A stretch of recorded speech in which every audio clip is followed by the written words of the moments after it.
I'm Dr. Jesus John, Assistant Professor, Department of Anatomy, Jyoti Vidyapeeth Women's University, Jaipur.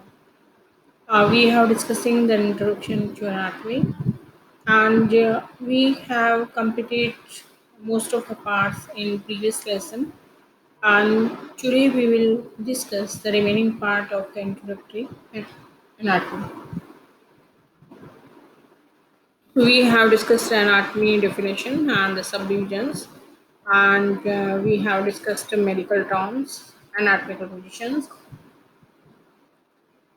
and directions, and we have discussed basic body planes. Now we will discuss the movements.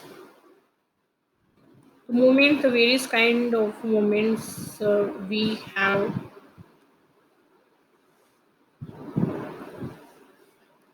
done by many our from our limbs.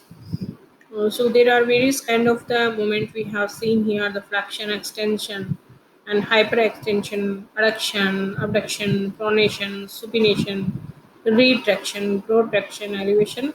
And in this picture, you can see the movements of the upper limb and the movements of the lower limb. And you can see here the movements.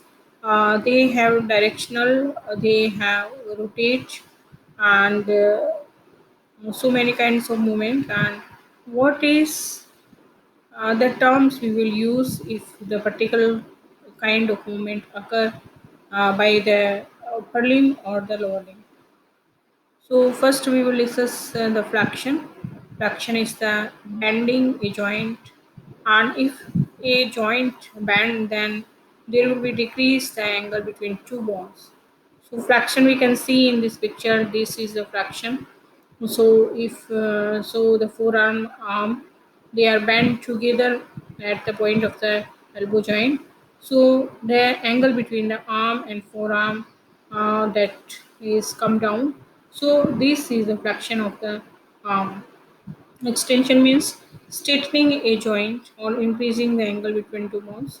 If the flexed uh, hand, already flexed hand, and if we have straightened this joint, if we straighten the elbow joint, and forearm and arm will extend from each other, and there will be angle made, that will be a larger angle rather than flexion.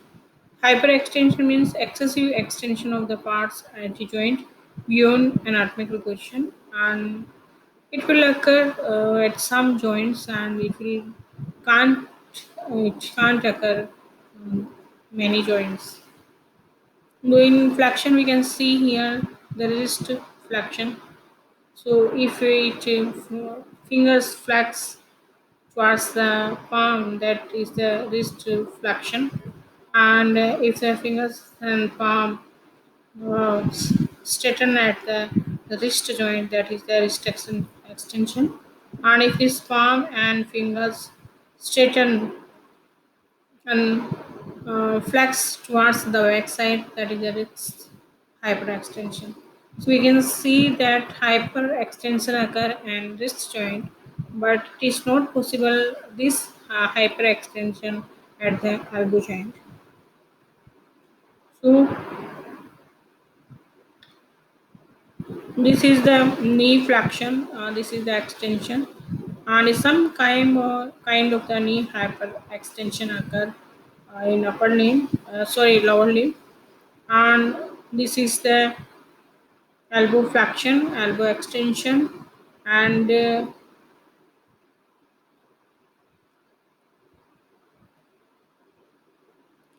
now we will see the movement of adduction, the moving a body part towards the midline of the body, and abduction means moving a body part away from the midline of the body. Abduction. So this kind of the movement happens in upper limb and lower limb, and the movement between the fingers also. Pronation, turning the arm downwards, that is the pronation, and if the palm facing the uh, Floor is the palm facing downward. That is the pronation. And supination, turning the arm upward. It means the palm facing upward side. Then it is the condition situation that is the supination. Now we will see movements. Retraction, moving a part backward. Protraction, moving a part back forward. Elevation means raising a part, and depression means lowering a part. So we can see all kind of this movement occur at the mandible.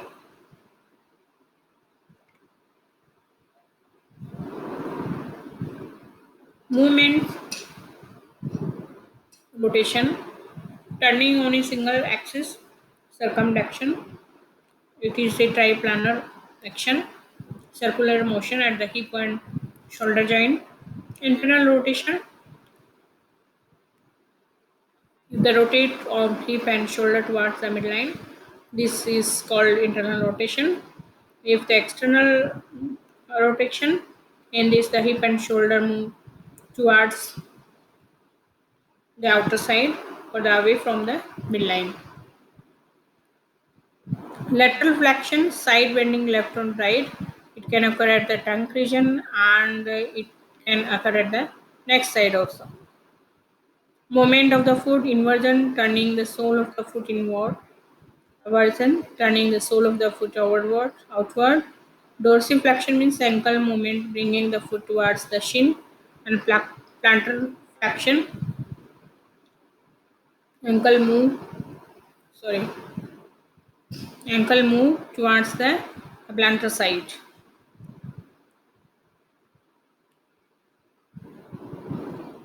Movement of the wrist and thumb, radial deviation, movement of the wrist towards the radius or lateral side.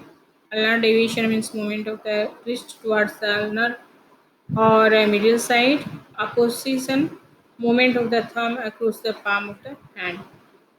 We can see all type of the movement here, and we can see all these movement in a angle basis here.